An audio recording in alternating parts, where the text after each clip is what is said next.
Hey everyone, this is my weekly update. I'm actually recording this on Bank Holiday Monday, so I hope you're all having a great time, enjoying some family time, maybe getting out into the not quite sunny weather, but almost sunny weather, and maybe meeting up with some friends. I just wanted to take a few moments just to look back on last Sunday, again just to say a huge thank you to everybody who has been involved in putting together all of the systems and technology and ways that made Sunday run so incredibly smoothly, but also safely. And I'm just so grateful for everybody.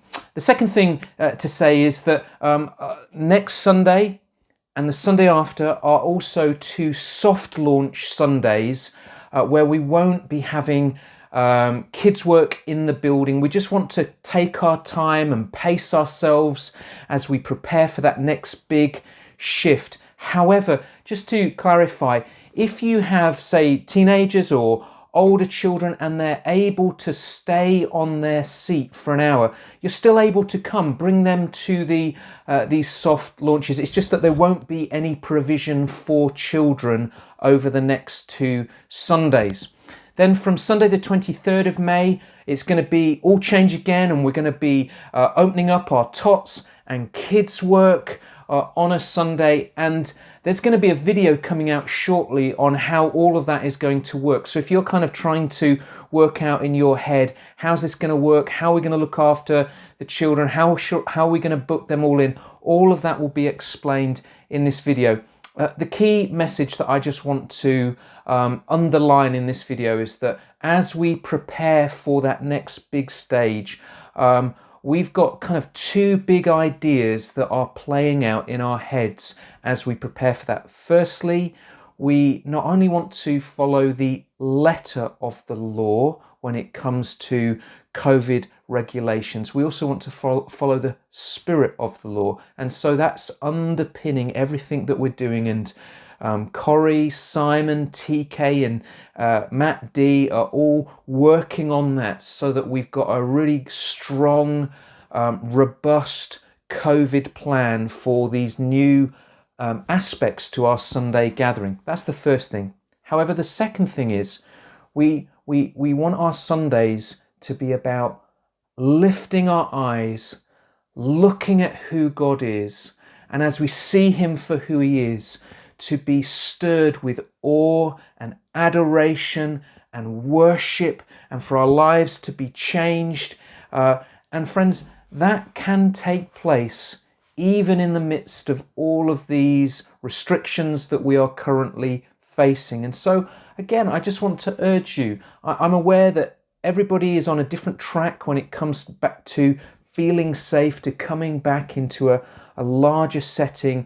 But I want to urge you, friends, it is going to take some courage on all of our parts in order to re-engage in larger settings. I took Zoe down to Norwich.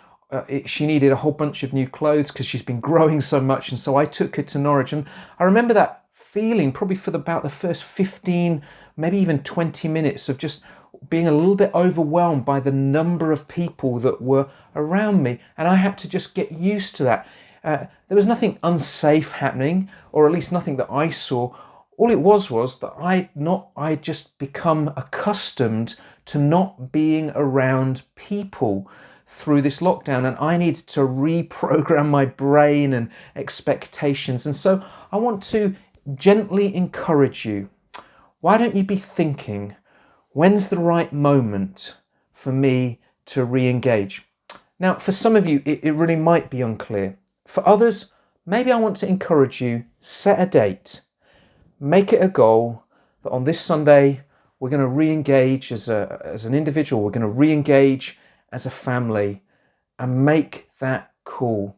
Because I fear if not, there's just this danger that we'll just kind of keep kicking it down the road, keep kicking it down the road, keep kicking it down the road. And friends, there is something important about the body of Christ coming together physically and meeting together. One of the things that I found most difficult through this season is not being able to take bread and wine together. There's something about a physical loaf, a physical glass of wine. Jesus was using very physical illustrations, symbols to show us the beauty of the cross and the unity of the body of Christ in the everyday as we gather together and we look at those symbols and we think about what he's done. And so, friends, I want to urge you to make those kind of decisions. If you want to talk it through, if you've got questions, there's people in the team that can answer those questions. We don't want you just making kind of blind leaps. We understand that this is a journey, but we do want to urge and encourage you to start thinking that through. When is it that you're going to kind of flick that switch and make Sundays now an in-person thing, joining with your brothers and sisters? God bless you all.